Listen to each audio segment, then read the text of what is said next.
El Ministerio Éxodos.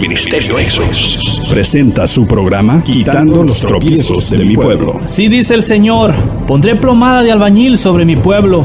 Ya no toleraré más la iniquidad. Los lavaré como se lava un plato y se voltea hacia abajo. Porque todo el día he extendido mis brazos a un pueblo rebelde, que con sus labios me honra, pero su corazón está lejos de mí. Que dice que me ama, pero no me abre las puertas de su corazón. Me dice Señor, pero no hace mi voluntad, sino la suya propia. Arrepentíos y convertíos a mí, y yo sanaré vuestra tierra. Enderezad mis caminos, haced derechas mis sendas. Allanad, quitad los tropiezos de mi pueblo. Ahora con ustedes, su programa Quitando los tropiezos de mi pueblo. Juan 14:1. No se turbe vuestro corazón. Creed en Dios, cree también en mí. En la casa de mi Padre muchas moradas hay. Si así no fuera, yo os lo hubiera dicho. Voy pues a preparar lugar para vosotros. Y si me fuere y os preparé el lugar, vendré otra vez, y os tomaré a mí mismo, para que donde yo estoy vosotros también estéis. Y sabéis a dónde voy, y sabéis el camino. Le dijo Tomás: Señor, no sabemos a dónde vas. ¿Cómo pues podemos saber el camino? Jesús les dijo: Yo soy el camino, y la verdad, y la vida.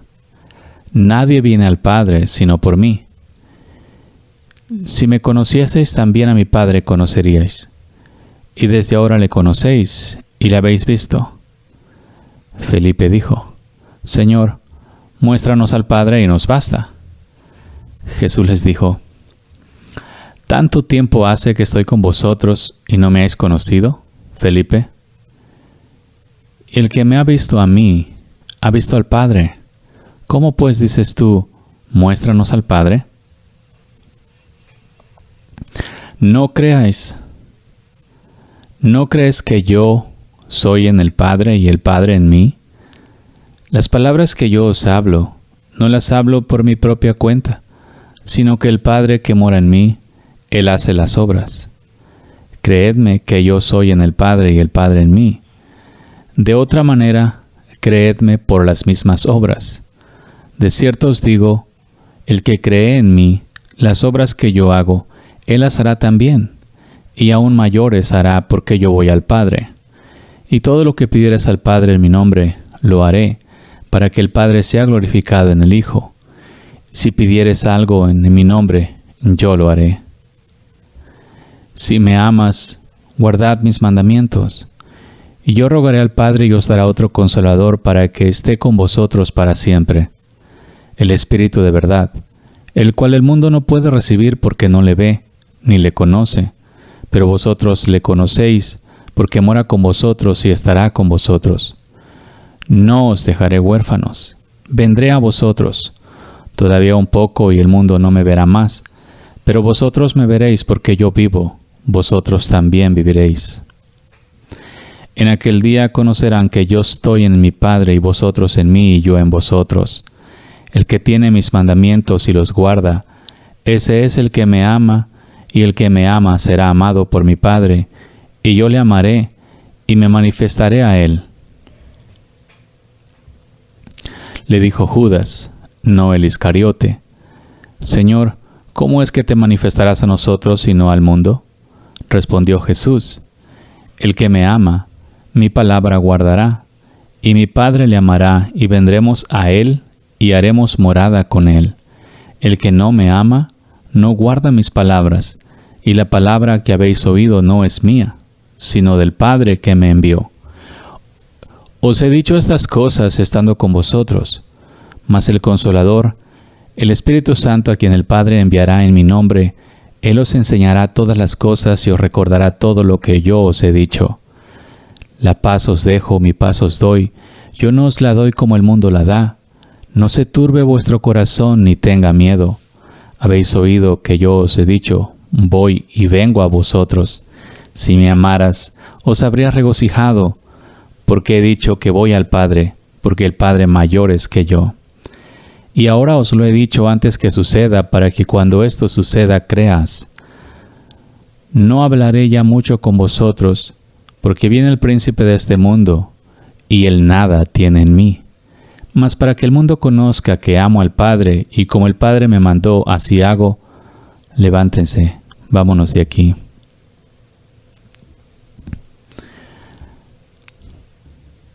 La paz del Señor con cada uno.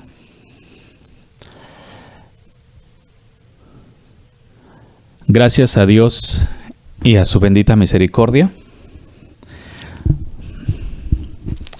Aquí estamos una vez más para seguirte hablando de sus grandezas, su bendita palabra eterna, que cualquiera que la oye y la obedece tendrá beneficio eterno, como estaba leyéndote en el capítulo 14 de Juan.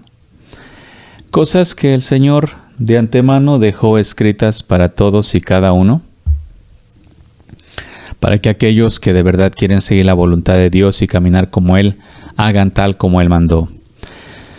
Y de estas cosas te voy a estar hablando ahora, repito, con la intención y el propósito de que cada uno de los que escuchan su voz vivan conforme a su voluntad. Pueblo, una cosa bien importante es la forma de vida, a lo que te he estado hablando en los últimos días.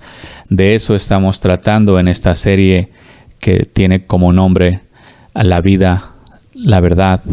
Yo soy la vida en verdad. En otras palabras, el evangelio verdadero. No estoy hablando en cuanto a doctrina, como la mayoría de gente se adjudica que tienen la sana doctrina. Estoy hablando en cuanto a la verdad en la condición de vida de cada persona que sigue a Dios, teniendo como ejemplo al Maestro y su condición real, la limpieza y la forma de vida en la que Él caminó en la tierra, porque hemos leído y visto que Él es la vida y la forma de vida que Él nos da a nosotros al venir a vivir en nosotros. A todo aquel que tiene a Jesús en él, por naturaleza, porque Jesús habita en él, tiene que caminar como Jesús anduvo. O sea, es imposible que una persona tenga a Jesús en él y no camine como Jesús. Hoy en día, desafortunadamente, muchos se engañan a sí mismos, haciéndose creer que tienen a Jesús en el corazón, pero no caminan como Jesús. Mira, pueblo, para el récord, el hecho o el propósito de que Jesús de Nazaret venga a vivir en tu corazón es para que tú camines como Él, para que vivas como Él y para que hagas las obras que Él hizo. Y no te vayas inmediatamente por los milagros, sino por la santidad y la pureza, que era lo que realmente distinguía a Él de todos. La santidad en la cual caminaba, por eso la Escritura habla. Sí, por eso el Señor siempre hablaba de eso, sí, de la santidad. Y vivía, y dio testimonio que no le redarguían de pecado ninguno, y hablaba y daba testimonio de la vida del Padre en Él, como lo leímos aquí.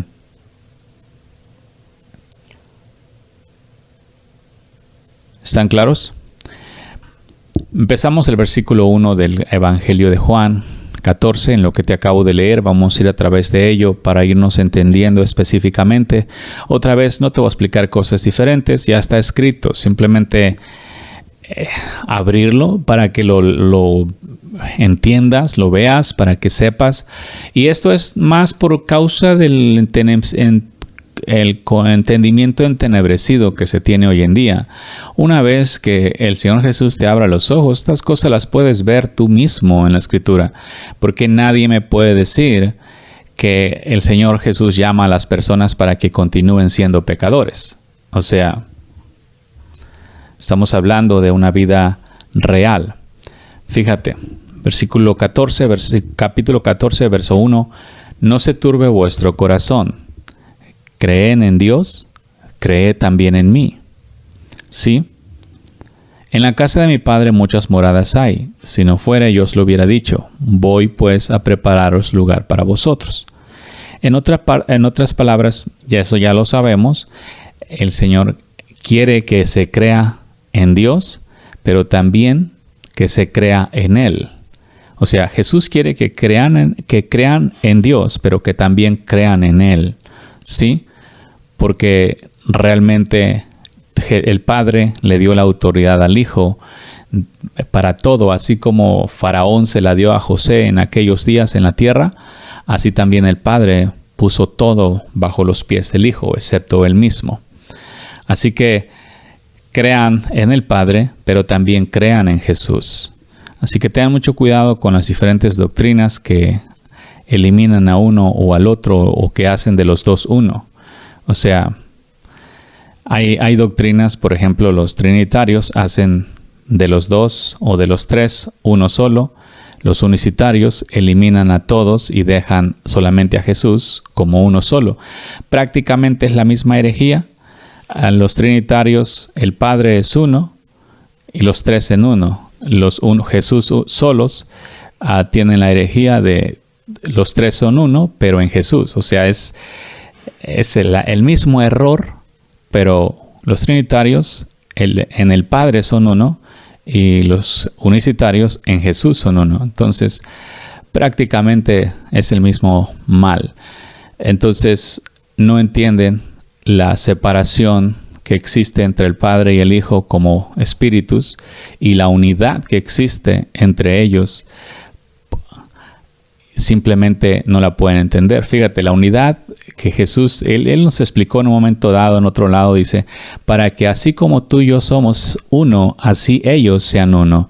O sea, Jesús explicó la unidad que existe entre el Padre y el Hijo y pide que de la misma manera como el Padre y el Hijo son uno, así nosotros seamos uno entre nosotros.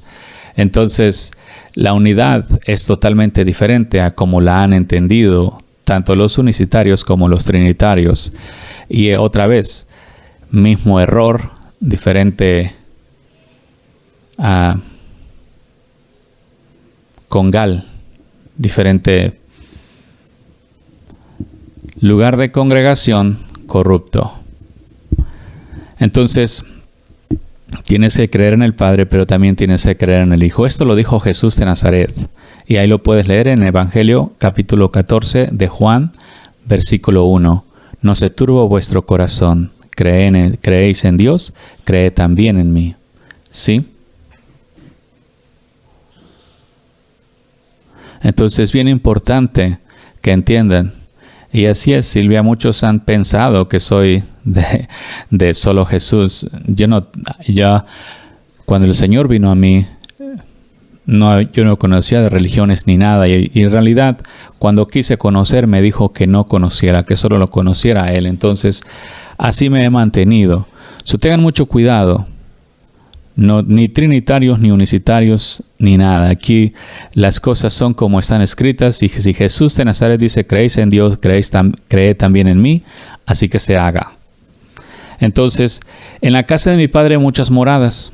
En la casa de mi Padre hay muchas moradas. Y si no fuera así, yo lo hubiera dicho. ¿Sí? Pues voy pues a preparar lugar para vosotros. Y si me fuere, os prepararé lugar, vendré otra vez y os tomaré a mí mismo, para que donde yo estoy, vosotros también estéis. Ahora, esto es bien importante de creer, pueblo. Jesús fue a preparar lugar y eso significa que va a regresar. Ya todos saben que van a regresar. Hemos hablado de esto. Jesús va a regresar. Ahora, muchos están preocupados también por el tiempo en el cual Jesús va a regresar. Unos dicen que antes de la tribulación, otros dicen que después de la tribulación. En la Escritura claramente en Mateo da testimonio de cuándo, pero como la raza dice que ese evangelio es para los judíos, entonces ya no lo tocan. Pero no tocan nada más Mateo 24 y las otras partes sí. Entonces, en otras palabras, nada más anulan las cosas que no quieren creer. Jesús viene. Al final del día, Jesús viene. Él viene en el último día. El último día, cuando todo esto se va a acabar, Él va a venir a recoger a su pueblo de los 4 puntos cardinales. Y va a recoger a aquellos que son sin mancha y sin arruga. Eso es para mí lo más importante es la condición del pueblo por el cual Jesús viene, sin mancha, sin arruga. Al final del día, de aquí a que venga, muchos podemos llegar a nuestra fecha de expiración, pero los que lleguemos a la fecha de expiración antes de que Jesús venga, tienen que vivir sin mancha, sin arruga. Todos los que realmente quieran vivir con Él. Porque ya sea que Jesús venga o te llegue tu fecha de expiración antes, tu condición al cruzar el velo de la muerte tiene que ser sin mancha, sin arruga. Y de eso nos están preocupando. La mayoría, como te he estado hablando estas últimas veces, están consagrados más en estos días a lo que se llama sana doctrina. Y Dios, créeme pueblo, Dios es bien bueno. Es bien bueno, entonces Dios es bien bueno, ¿sí? Demasiado. Y ha producido en estos últimos tiempos hambre de la verdad. Y lo he visto cómo Dios en su bendito amor y misericordia ha producido hambre de la verdad en el corazón de las personas. Pero las personas, en lugar de buscar la verdad, o sea, a Jesús de Nazaret, se van a la verdad de la Escritura, a la Escritura antigua, a la original, cuando claramente enseña, y aquí te lo leí, que Jesús nos da de su Espíritu, el cual nos enseñará y recordará todas las cosas. Entonces, Jesús claramente en un momento dado dijo, yo soy la verdad. ¿Sí? Él cuando Él produce hambre de la verdad en una persona, no es para que la persona se desvíe a buscar por sí misma la verdad en escrituras antiguas. Sí, la verdad no son las escrituras antiguas, la verdad es Jesús de Nazaret. ¿Sí? Y eso es lo que todo mundo tiene que creer. Todo mundo tiene que buscar a Jesús de Nazaret y encontrarlo y hacerlo vivir en el corazón para que de allí mane la vida. Jesús de Nazaret es la verdad. Muchos, por el hambre que tienen de conocer la verdad, se van. Lo más antiguo para todos, lógico, es la Torá, más antigua, y por eso han sacado diferentes versiones de la Biblia, la cual yo mismo me he dado la tarea de incluso tratar de conseguir esas Biblias para ver si es cierto, y realmente están muertas, porque no son conforme a la verdad, son conforme a la verdad según tradición gramatical o lingüística, pero no conforme a la verdad espiritual. Entonces, al final del día, lo que aparentemente tiene que ser conforme a la verdad viene a ser erróneo. La verdad, pueblo, Jesús es la verdad, ¿sí? Jesús es la verdad. Entonces, cuando tú encuentras la verdad, es porque Jesús está en ti. Y este no es un asunto que tú tienes que estar buscando la verdad todo el tiempo. Sucede como aquel hombre que encuentra la perla de gran precio, vende todo lo que tiene y compra el terreno donde encontró la perla. ¿Sí? Entonces ya encontró la verdad y renunció a todo y compró esto. Entonces cuando se encuentra la verdad, se deja todo lo demás y ya se aferra a la verdad y no se anda buscando la verdad como hoy en día. Lo tradicional en el mundo cristiano, siempre andan buscando la verdad como que nunca la encuentran. O sea, eso da testimonio que no la han encontrado. Todo aquel que anda en la búsqueda de Dios, en la búsqueda de la verdad, por años y años y no lo ha encontrado. O sea, eso da un mal testimonio que por qué tanto tiempo para encontrar a Dios si no lo encuentran. Andan metidos en las iglesias, en actividades religiosas, andan haciendo todo este tipo de cosas, pero no encuentran a Dios. Como por ejemplo hay un versículo que dice que esforzaos a entrar por la puerta angosta o estrecha.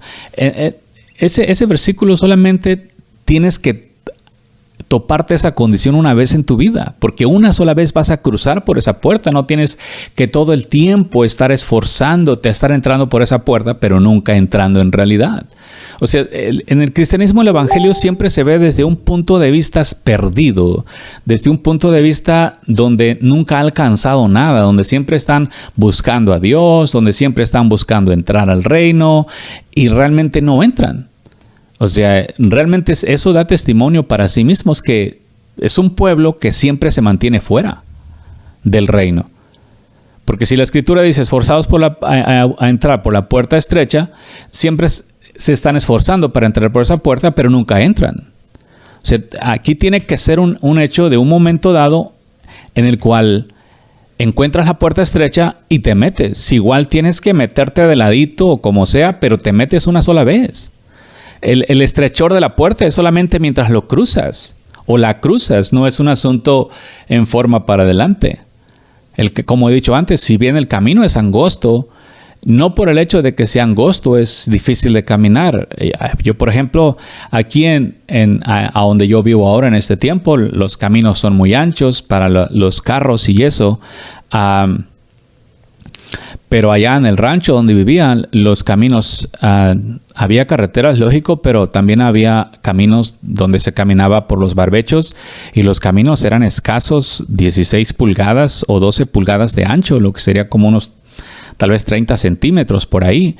Y si bien eran angostos, todo mundo caminaba por ahí, en fila, en columna por uno, pero caminaban todos. O sea, si iban varias personas, iban todos uno atrás de otro. Pero si bien el camino era angosto, caminaban todos bien tranquilos, bien en paz. O sea, no era problema. Y hoy en día es mucho problema para los hombres caminar el camino angosto. El camino angosto simplemente se refiere a la forma de santidad en la que se tiene que vivir, de la cual cuando un hombre recibe el Espíritu Santo, no debería de ser un problema el caminar en santidad, porque se ha recibido el Espíritu de santidad. Hoy en día supuestamente se recibe el Espíritu de santidad y continúan de malhechores. O sea, eso es cuestionable si realmente recibieron el camino, si realmente recibieron el Espíritu Santo. ¿Sí?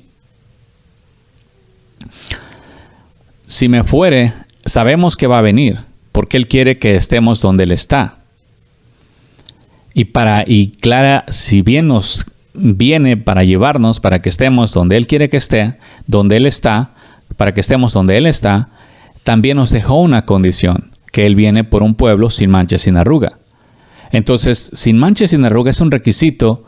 Si bien sabemos que va a regresar, es tiempo de la preparación para estar viviendo sin mancha y sin arruga. O sea, no todo el tiempo luchando como para alcanzar esa condición. Esa condición de sin mancha y sin arruga nos es dada primero cuando nacemos del Espíritu Santo. Cuando Él nos limpia de todo pecado, somos hechos allí en ese instante sin mancha y sin arruga, y luego se nos da el Espíritu Santo. De hecho, sin mancha y sin arruga es la condición para recibir al Espíritu Santo de Dios. Y si esa es la condición que el Señor Jesús hace a una persona sin mancha y sin arruga para recibir el Espíritu Santo, imagínate después de recibir el Espíritu Santo. Hoy en día la gente dice que recibe el Espíritu Santo, pero anda haciendo males. Es imposible. Yo te digo, pueblo, es imposible que una persona tenga el Espíritu Santo de Dios y haga males. No puede, porque el Espíritu de Dios simplemente produce hacer lo recto, lo santo.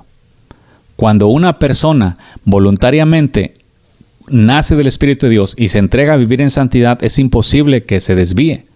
Pero cuando los hombres se convierten en pecadores, aún después de haber nacido el Espíritu Santo, rechazando, despreciando la santidad recibida, porque para que tú seas pecador, después de haber nacido del Espíritu Santo, tienes que rechazar al Espíritu Santo, tienes que tapar tus oídos a escuchar su voz, tienes que tapar los deseos internos de hacer lo bueno y aún forzarte a hacer lo malo. O sea, cuando tú naces del Espíritu Santo, tienes que forzarte a hacer lo malo, porque lo malo ya no es tuyo. Y eso es un asunto muy malo ya, por así decir. No es lícito que una persona nacida del Espíritu, a la cual se le concede nacer del Espíritu, todavía se entregue a hacer maldades. Lo que quiero que sepas, pueblo, es que Jesús de Nazaret viene. Y Él viene por un pueblo sin mancha y sin arruga. Y es tu responsabilidad.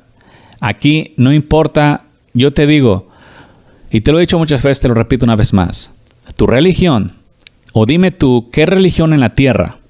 Nada más dime tú, ¿qué religión en la tierra te enseña a vivir sin mancha y sin arruga? Yo no he escuchado de una.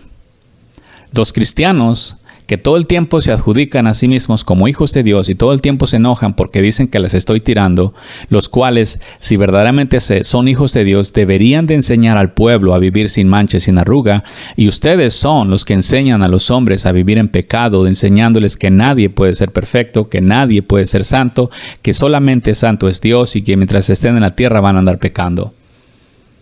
Ustedes sí, para vergüenza de ustedes lo digo, que sí se jactan de ser hijos de Dios, pero no instruyen al pueblo a vivir libres de pecado, a vivir sin mancha y sin arruga, a ser perfectos y sin mancha. Ustedes sí deberían de ser la crema y la nata de la santidad, pero en realidad no están caminando conforme a la voluntad del Señor, ni están enseñando a los hombres a vivir sin pecado. Ustedes son los que les ponen muchas trabas y muchas excusas a los hombres para que no caminen en santidad. Siempre herejes, siempre incrédulos, siempre pusilánimes, siempre amantes del dinero y de la maldad y del pecado, pero eso sí, se adjudican a ustedes mismos delegados de Dios, mensajeros de Dios, enviados de Dios, ungidos de Dios.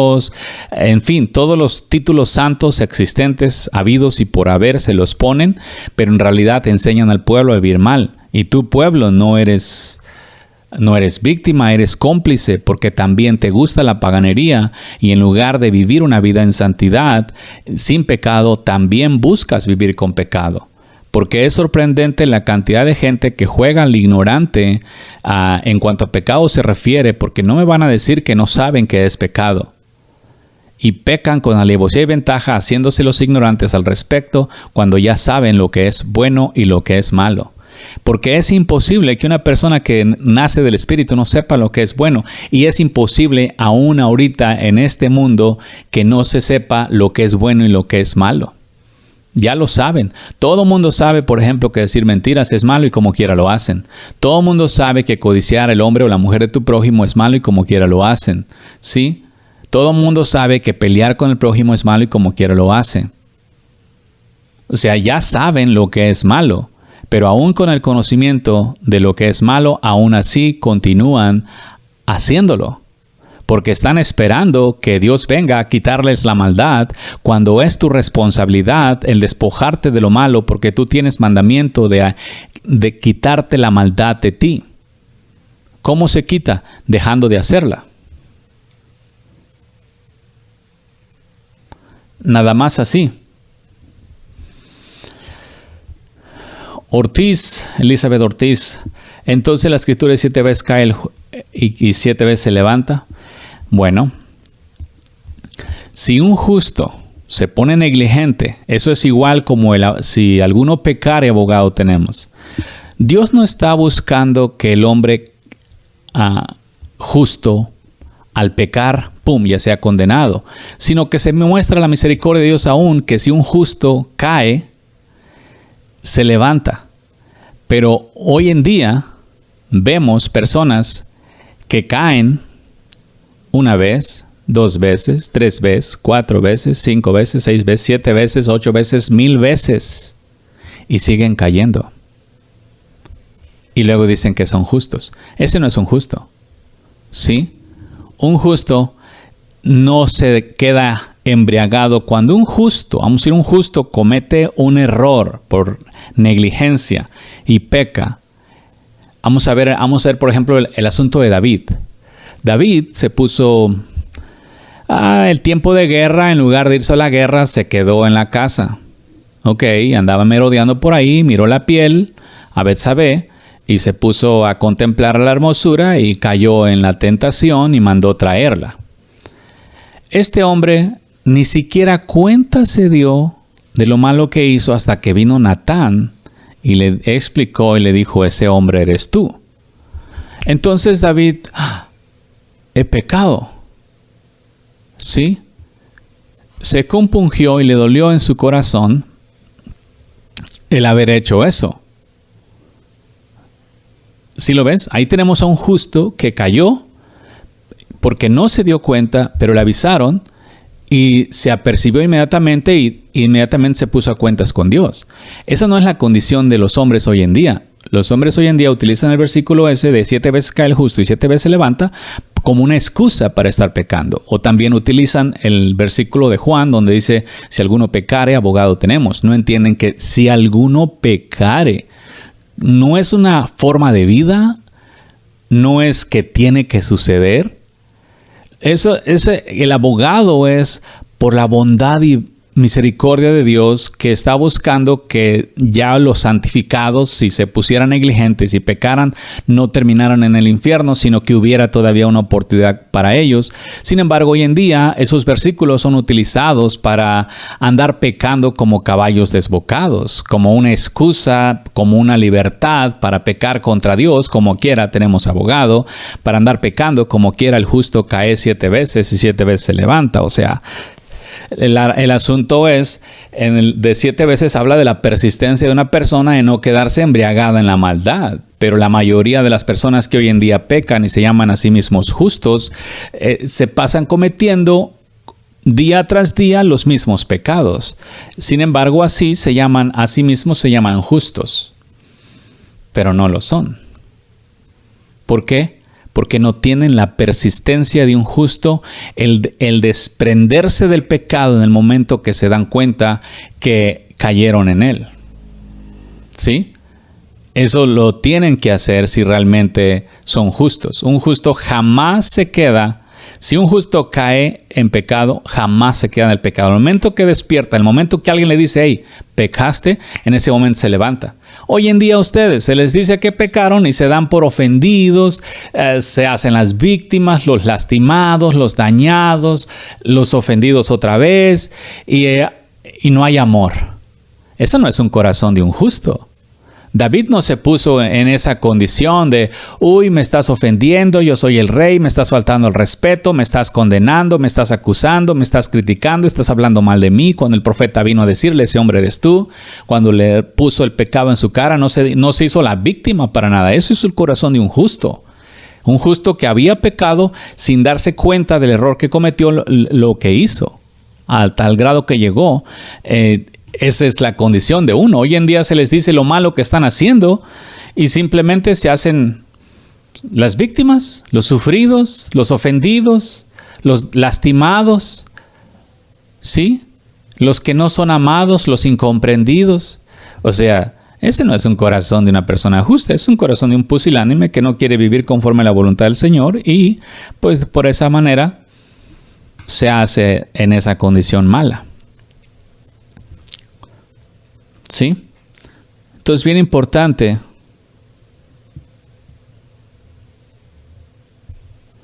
que se cambien las cosas a la forma de vida correcta.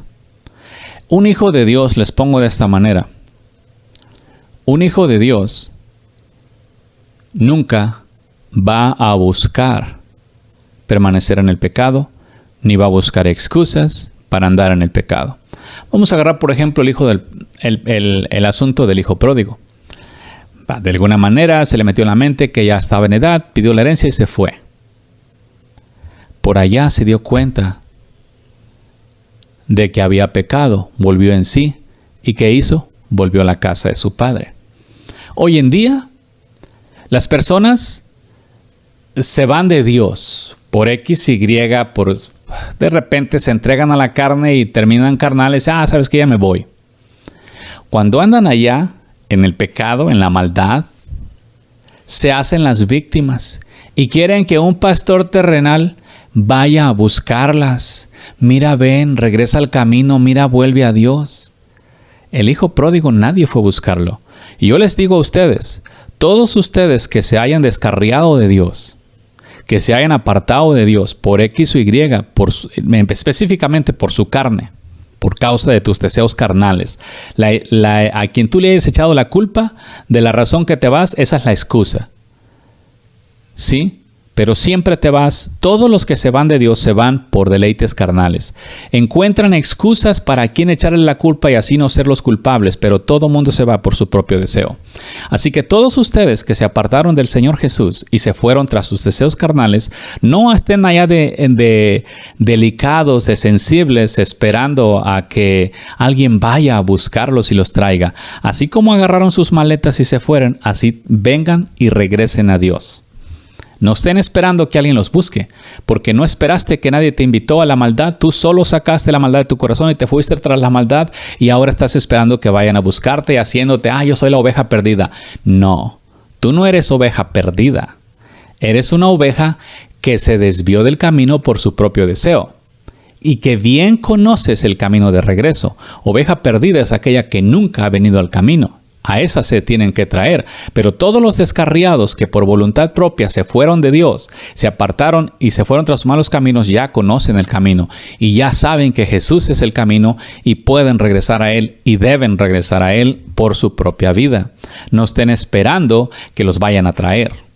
Porque hay montones de gente que se hace las víctimas, los ofendidos, y tienen que ir a traerlos. No en este camino. Los pastores modernos han hecho las cosas mal y han andado ahí queriendo recolectar la gente como si realmente fueran cosecha. Y vente, mira, que vas a tener una vida acá, y siempre rogándoles para que vengan a la famosa iglesia y sigan de pecadores en la iglesia. Luego vienen y se sienten muy súper especiales y quieren que los trates como monedita de oro, y a la primera ofensa se dan por ofendidos.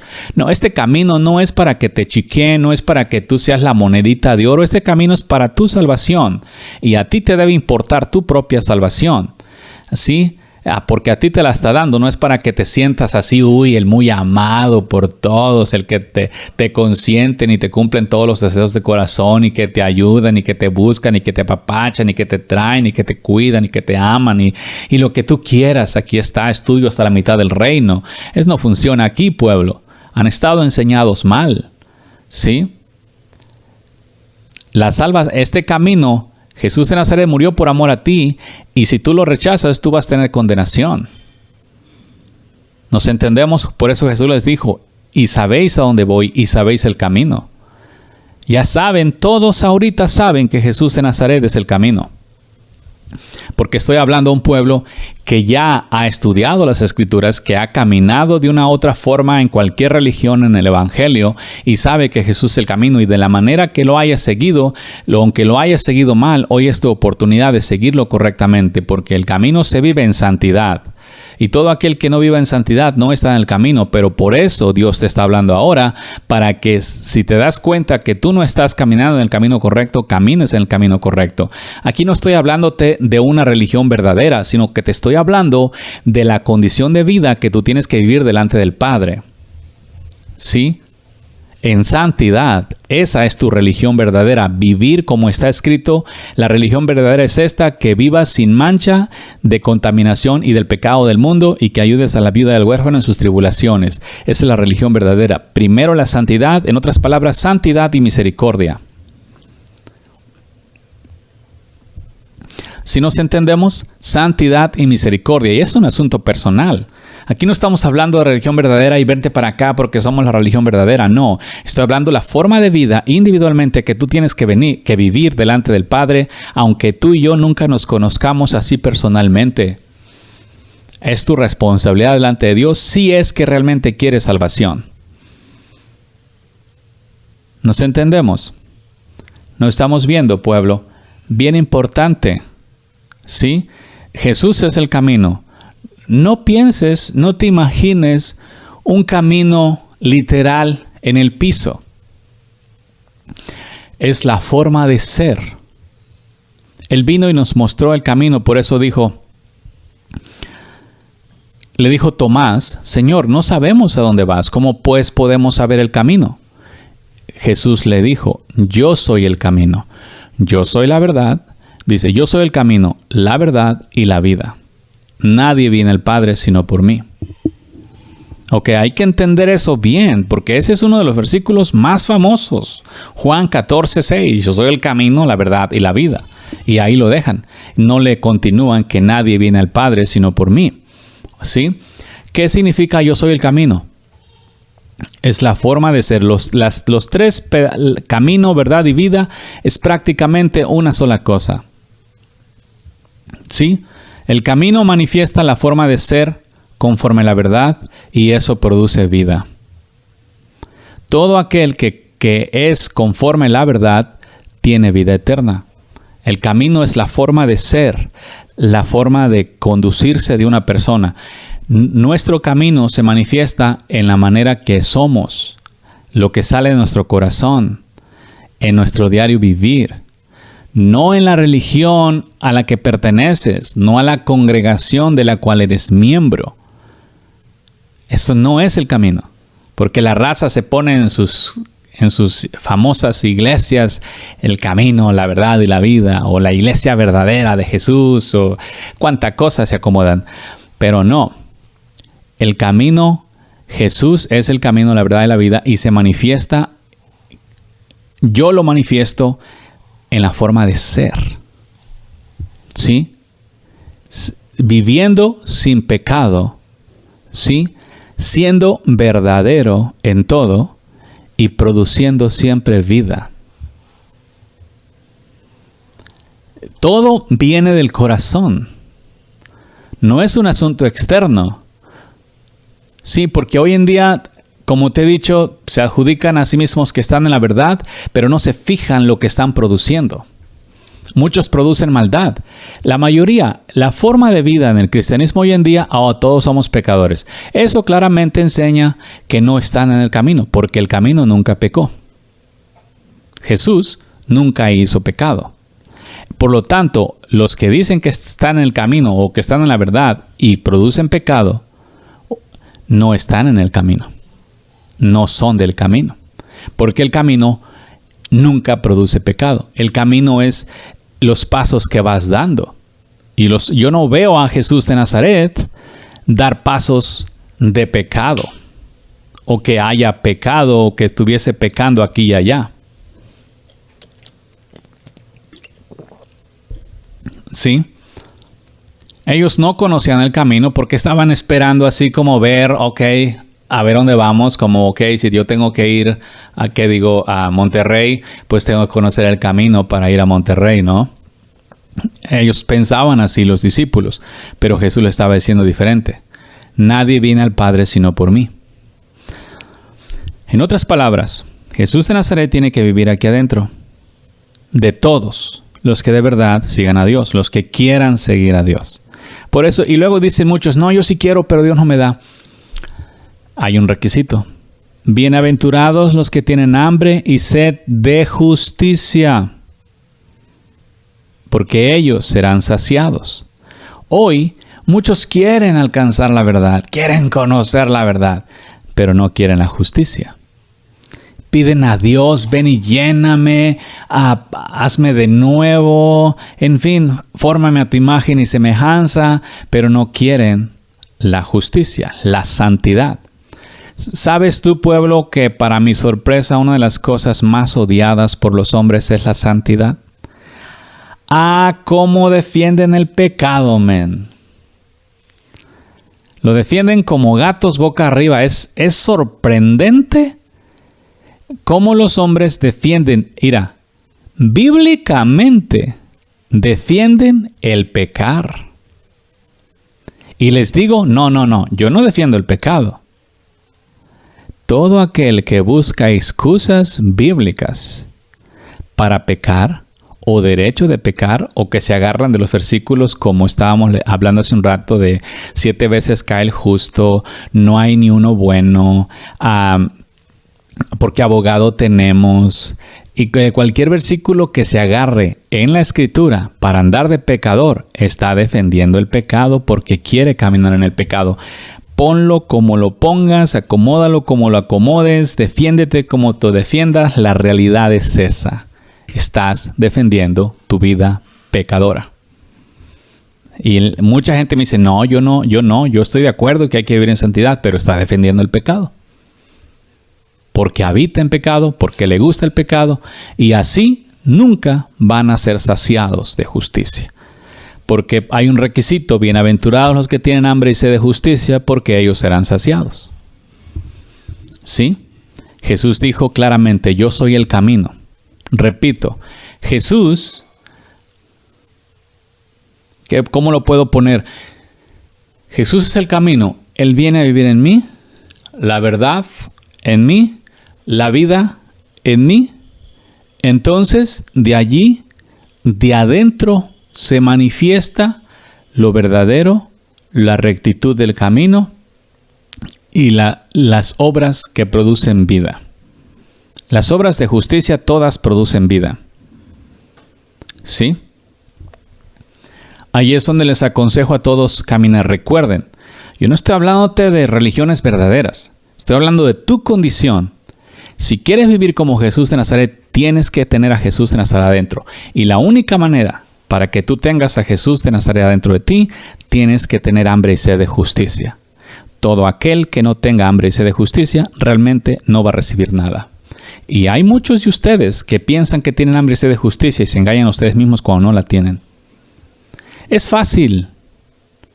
Cuando tú no quieres la maldad, se aborrece. Pero muchos de ustedes se la tragan como si fuera agua. Y al mismo tiempo que se la tragan, dicen, yo tengo hambre y sed de justicia. Eso es mentira. Es mentira. ¿Sí?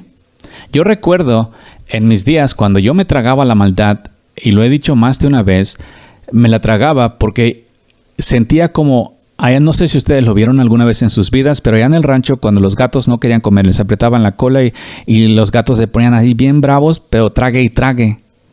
¿Sí? Así me sentía yo, forzado a tragarme la maldad.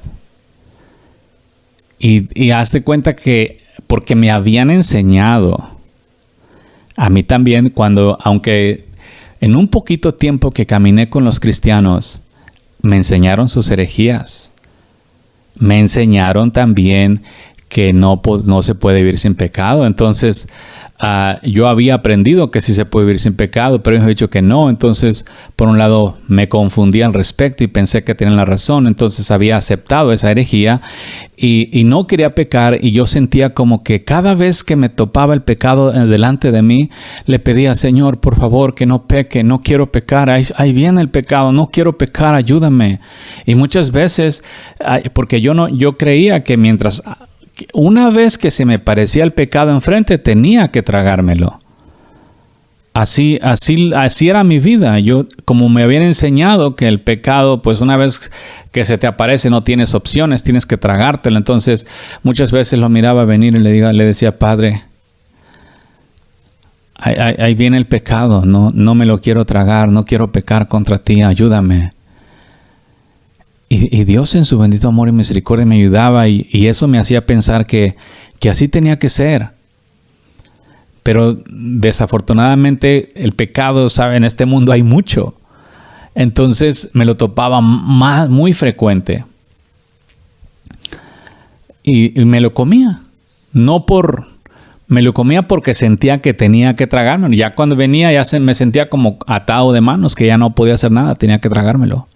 Hasta que le pregunté al Señor, Señor, ¿soy yo esclavo del pecado? Y me dijo que no. Le digo, ¿y entonces por qué peco? Dice, ¿porque quieres? Le digo, ¿estás diciendo que yo puedo vivir una vida libre de pecado y que no estoy obligado a comérmelo cuando viene a mí? Así es. Yo os he dado libertad. Ese día todavía lo recuerdo, man. Estaba dentro del carro. No podía dar brincos porque estaba sentado. Pero después de que Dios tuvo misericordia de mí, este fue el segundo día más feliz de mi vida porque ese día entendí que no tenía que pecar más. ¿Sí? Y al entenderlo y corroborarlo y practicarlo y comprobarlo, lo rico de esto, cuando primero comprobé, cuando venía el pecado de nuevo y ahora ya con la mentalidad diferente de que no me lo tengo que comer, y vino y no me lo comí, me sentí así como súper privilegiado, experimentando la libertad de que aunque el pecado de la manera que se manifieste o se acerque, no tienes que comértelo. Me sentí así como, no sé, es como, siempre imagínate, siempre como forzado a tragártelo, y luego de repente entiendes, el maestro me instruyó y entendí y vi la vida diferente y lo comprobé, como cuando Eliseo dijo, ¿dónde está el Dios de Elías? Y golpeó el río, así yo. y miré que el pecado realmente no tuvo poder para conmigo, fue riquísimo, men. Fue riquísimo ese día. Sorprendente. Entonces, allí al entender eso, muchas otras cosas se empezaron a abrir en cuanto al pecado se refiere. Y todas las herejías que había aprendido en los cristianos, las empecé a desechar y empecé a darme cuenta que eran herejías. La gente me dice, no, es que seguramente algún cristiano o algún católico por ahí te hizo algo mal y tú estás amargado al respecto. Le digo, no. Lo único que me hicieron es darme herejías bíblicas, pero pues igual es lo que ellos están enseñados, es lo que hacen. Mi responsabilidad era haber asegurado que pues era verdad, lo cual no hice. Si bien ellos tienen culpa, yo también tengo la culpa por no haberme puesto diligente al respecto en aquellos días. En realidad, ninguna persona me hizo daño. Ningún católico, ningún cristiano, nadie me hizo daño, y que muchos piensan que predico porque estoy amargado contra los cristianos. No estoy amargado contra los cristianos, están haciendo mucho daño a los hombres. Están mandando montones de alma para el infierno junto con todas las religiones existentes, los cuales deberían de salvar a los... Lo curioso es que andan allá por las calles salvando gente, hablándoles de Jesús, que mira que Jesús es la vida, Jesús es la solución, Jesús es la respuesta, y luego los meten a sus iglesias y los instruyen en herejías en cuanto al pecado se refiere para que no vivan en perfecta santidad. O sea, no están haciendo ningún bien, pueblo. Imagínate si todos los predicadores existentes en el cristianismo y las religiones que las cuales se acercan más a Dios en cuanto a vivir conforme a la verdad, quitaran esa paganería de aceptar el pecado como parte de sus vidas y se dedicaran a vivir en libertad y a enseñar a los hombres a vivir en libertad, tendríamos una diferencia enorme de vida en esta tierra. Ahorita, por ejemplo, con este asunto de la epidemia esa, las iglesias serían testimonio porque mucha gente estaría curada. Mínimo, los cristianos, los seguidores de Dios, los verdaderos hijos de Dios no serían contaminados. Porque mucha gente mira en el mismo cristianismo, miran como una casualidad, miran como que el virus anda por el aire y al que se topa con él se le pega y como que anda solo ahí volando sin ton ni son y que al que le cae, le cae. No, pueblo. Es Dios quien controla las plagas. Es Dios quien elige cada movimiento de cada virus que en el aire esté y elige a cada persona que le tiene que dar. Y todo está recargado en la forma de conducta, porque Dios en un momento dado dijo, ni plaga tocará tu morada. Y si Dios deja que plaga toque tu morada cuando tú eres santo, Dios es mentiroso. Él dijo que ni plaga tocará tu morada cuando tú eres santo. Pero dijo que si tú no eres santo, las plagas te van a alcanzar. Entonces, Dios no puede ir en contra de su propia palabra. Él tiene el control de todas las plagas que ahorita existen, las que van a existir, las que van a venir en un futuro, porque van a venir peores. Él tiene el control específicamente a quién se la da. O sea, no es que anda ahí volando en el aire y pues al que le toca y no, ya le cayó, pues ya le... No, es que es Dios quien elige a quién dársela. Porque Dios en un momento dado dijo, ni plaga tocará tu morada. Para mí eso es que no te va a tocar. No es que, pues ya me tocó, pues ya qué. No, es que Dios es quien controla esos virus microscópicos que andan y dónde caen, quién se le pega, quién se le sube y todo controladito a la perfección. ¿Sí? Dios dijo que si tú no caminas en obediencia al Padre, te van a venir todas esas cosas, la maldición te alcanzará, te va a venir todo lo malo. También dijo que si andas en obediencia, te va a venir todo lo bueno. Pero pues, si ustedes quieren caminar como malhechores, pues agarren también las consecuencias y no se quejen. Yo les digo ahorita, hay tiempo para convertirse de sus malos caminos a Dios y para vivir conforme a la voluntad del Padre. Si ustedes no quieren, van a recibir todo lo malo que está escrito en las Escrituras, todas las plagas que están escritas en las Escrituras que van a venir a los malhechores. Aquí no es la madre naturaleza, aquí no es que los chinos lo crearon, aquí el asunto es que el Señor tiene el control absoluto de todo. ¿Sí? Nada, Él es rey, pueblo. No es que, se me chispoteó, estos chinos hicieron un virus que no tenían que haber hecho y ahora ya está en la tierra y ahora ¿qué vamos a hacer? A Dios nadie lo agarra en curva, pueblo. ¿Sí? Así es que yo les doy un consejo. Santifíquense. Y si ya te cayó el corona o cualquier virus, pide perdón de tus pecados. Todos los enfermos de ese mal, si se arrepienten y se convierten de sus malos caminos mientras tienen el mal, Dios les dará misericordia. Pero he notado esto, que mucha gente, aunque está enferma de ese mal, no se quiere arrepentir. Ni modo, porque no lo ven como que Dios tiene la mano allí, lo miran como que es un asunto, pues, de aquí de la tierra, ya pasó, porque pues así tiene que pasar. Esto fue Quitando los tropiezos de mi pueblo. Quitando los tropiezos de mi pueblo. Quitando los tropiezos de mi pueblo. Quitando los tropiezos de mi pueblo.